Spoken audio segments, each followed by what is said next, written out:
I don't know, Jesse. Tell me again why you're wanting to sell flowers, because fruits and vegetables just seems way more practical. Flowers are just so beautiful. I don't know, Jesse. I just don't think it's a very smart business move. Cody, I can guarantee you that it is a business that will just grow and grow and grow.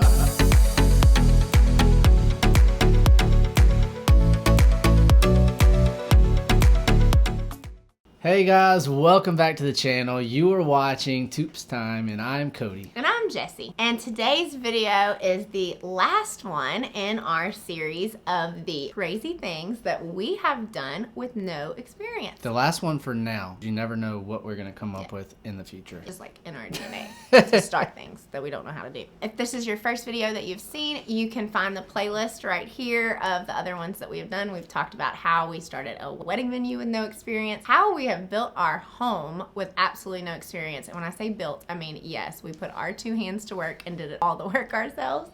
And then we did a woodworking business with no experience. And now we're talking to you about starting a business in the floral industry and how you can start with no experience inside your home, especially in event florals. Getting started, we are actually going to share a couple of stories with you, and one of the stories isn't even our story, but it was very inspiring, and it's from a girl that we actually met out here at a wedding. We met this girl that was a teenager that had started an event floral business inside her home at a very young age. We met her when she was about 17, and she had started when she was like 13 or 14. She had said she had been doing it for a couple years, and we were just blown away at the business that she had done and how well she did. Like, she became very experienced all by practicing inside her home with florals. And when she came out to the venue, this was one of the many weddings that she had done. She had her whole family. Obviously, they supported her in this business venture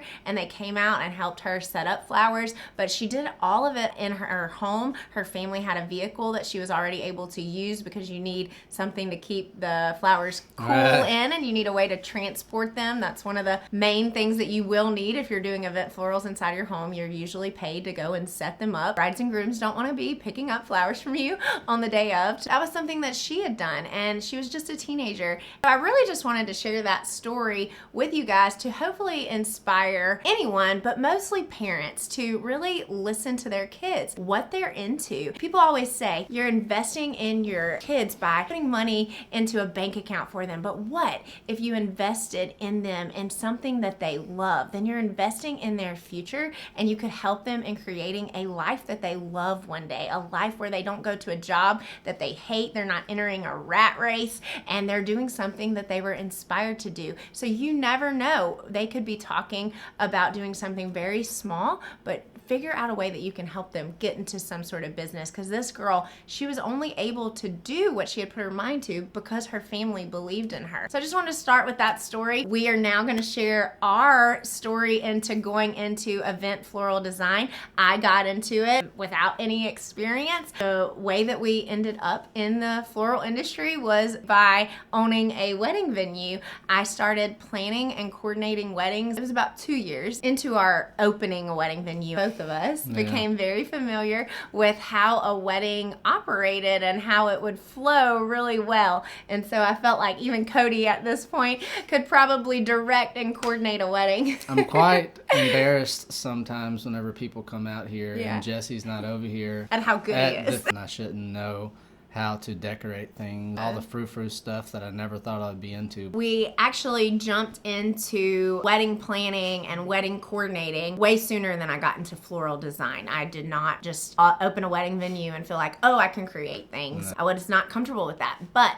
as I was planning and coordinating weddings, I was hiring out florists and really working close with florists, and they would leave flowers, because that's the sad part about real flowers at the end of the wedding. Unfortunately, a lot of them are thrown away at the end. So instead of doing that, we were able to keep a bunch, and I was able to practice making bouquets and arrangements, and I really just grew to love it. And it was a good couple years. I think I started in 2019 actually offering services of floral design for only the brides and grooms that I planned weddings for. I still only do it for those. I don't have the time and the energy to do it for every wedding that we have out here. Since I do plan all their weddings and we look through and decide on what type of designs they want and things, I felt very comfortable offering floral design services. And you got to start somewhere. She actually didn't even start doing all of the floral for these brides. She started with just things like the centerpieces and arbor arrangements and things like that because she was still a little terrified of doing the bouquets and things. Bouquets terrified me because they're in like every picture. They're just harder to put together. Bridesmaids bouquets, not so much because they're smaller. But have you seen some of these bridal bouquets? They are ginormous. If you're hand tying them, because I don't have a lot of equipment or things that some florists have, it was just a learning curve. And so I did not jump right in. What I did is I would start doing, like he said, all the centerpieces and the arbor arrangements. And those were bigger things, but they were easier to do because you're putting flowers in floral foam. And if you mess it up, you can take it out and fix it. And with our all-inclusive weddings, we were making money by setting the allotted amount of money that the bride can spend towards floral that we kind of always have set aside. But now, instead of us giving all that money to florists, she got her wholesale license and started ordering flowers in and doing most of the floral herself. So she would only have to pay the florist for the bouquets at that point. So all the other money was profited aside from the expense of the flowers themselves. You can actually make a very good profit off of event florals. They're not cheap.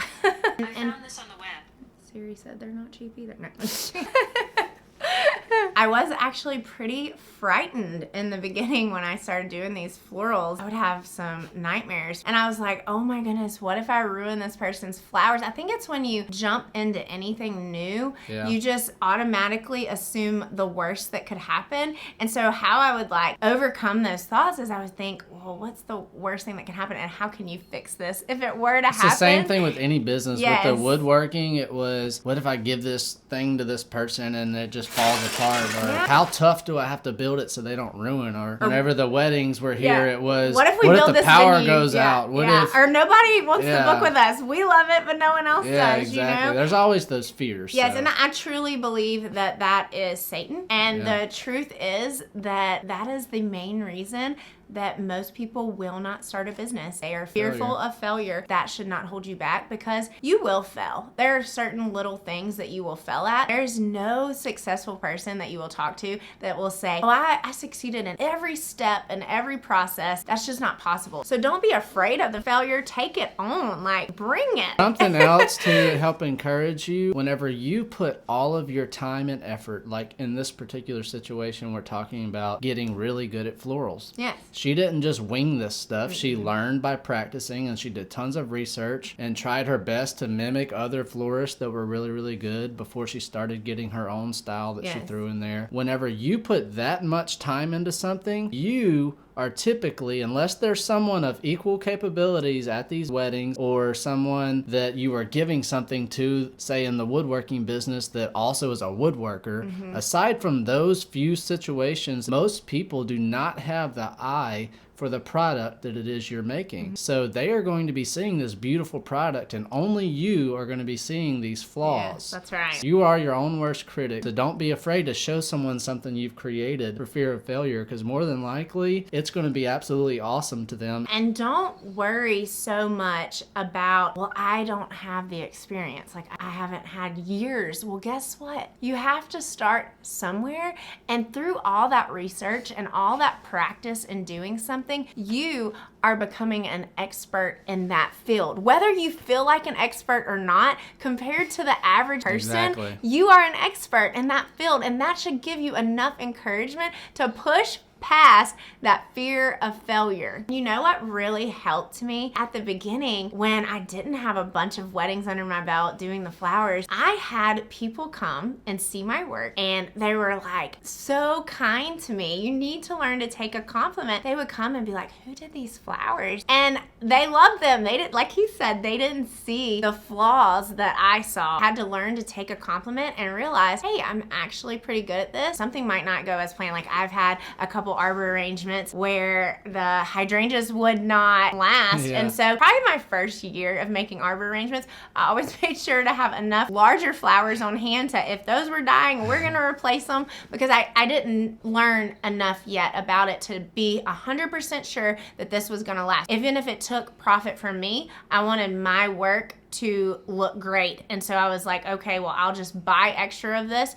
and hang around and make sure it looks good. That's my advice if you do event florals. Yes, and that's her advice for any business in general. Whenever you're first starting, if you do have any of those doubts, I mean, just go ahead and go above and beyond. It may not be getting the same hourly wage because you work a longer time on this wood project or something. You may be losing, like she said, profit because she's bought extra flowers just to make sure. But once you learn more about what it is you're doing and become more of an expert in that field, those profits will come even higher later because you won't have to have all that excess time and excess product just to cover your butt in case you do something wrong. There you have it. That's just part of our story about how mainly her got started in the floral business. So what can we tell you to actually help you guys out? So we actually came up with a few tips that you can use to hopefully be successful in a floral business. How would I advise you to start a floral business in your home? The thing that you're going to absolutely need is you have to have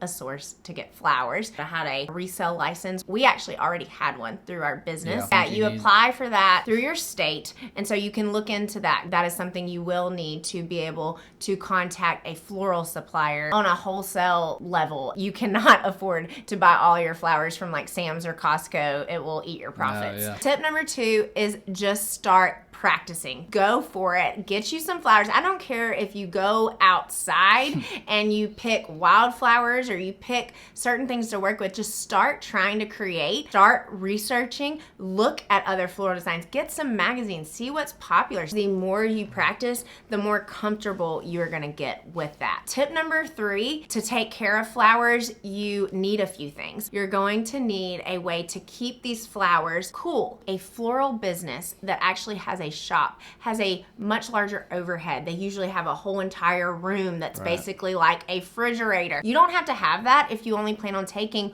one wedding a weekend. You just don't have to have that kind of space. As long as you have a room in your house that you can have at 65 degrees, you know, you might be freezing that night, but hey, it's worth it. You didn't have a Drop your temperature of that house and now you don't need a refrigerator. Yeah, and if your business does take off, then maybe you will invest in a cooler like she said, you're not trying to keep these flowers alive for a couple of weeks. You know, you're just talking about a night and they will survive just fine in just a fairly low temperature house. You're gonna need some buckets. So when flowers come in wholesale, they come in boxes, and then you have to cut stems, you have to put them in water, you have to take care of them to make sure that they are gonna live, that they at least have a vase life of several days. You also have to figure out which flowers you have coming in, because some flowers are needing to be cut differently than other flowers. They all require different care in order to keep them alive. Buckets, some shears, some good pruning shears, probably a couple pair. I mean, you can use scissors, but they don't last. Some stems are just really hard. And then you're gonna want gloves, because ever handled roses or anything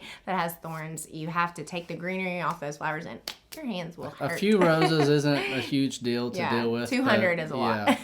Our final tip for you guys is find someone that is having an event that needs floral and you offer to do the flowers pro bono. You say, hey, do you mind if paying for these flowers, it's not going to cost you near what going to a florist would, and letting me create the designs for you. And sell yourself to them, you know. Don't just say, hey, I'm thinking about doing floral one day and I don't know, I might just start with your wedding. Yeah, will you trust me with your big let day? Let them know, look, I've been doing research for months and months. Yeah. I've done tons of floral as practice, and I'd really like to get my name out there. Can I offer to do this wedding for you for free, or can I offer to do this little party for you for free? All I ask is that you pay for the floral, you know? And now you have learned, you have gained experience. Now you can go when you start to advertise yourself and say, I have experience. You know, I can sell myself because I know, because I've done it. And then you gain the confidence to sell yourself. That's the biggest thing. Another thing is you can also offer your services to local florists. You can either work for them, or you can literally say, hey, if you have a few weddings coming up, I wouldn't mind shadowing you, and just go help them, because that's how we both learned a lot from the weddings here. We didn't actually have to shadow someone, but we pay attention. They come out here and we got to watch a lot of what they do, which that gave her confidence to do a lot of stuff herself as well. One of the main reasons to offer your services pro bono to start with, you can practice making flowers. You can practice making arbor arrangements. You can practice, you know, creating these designs, but you cannot get the practice of setting things up. Putting arbor arrangements up is a lot different than just creating them. Doing table runners, an entire arrangement, is a lot different when you're on site. So you would definitely want that experience before you start to sell your services. Well, guys, that is it for this video. And well, spoiler alert, it probably isn't the last one in the series of things we've done with no experience, because if you just love flowers, you definitely want to subscribe to the channel. In 2023, we are starting a flower farm with absolutely no experience. Just what we do, you know? Yeah, just what we do. So stay tuned, because we plan on taking you along for the journey. God bless you guys. We will see you on the next one. Bye.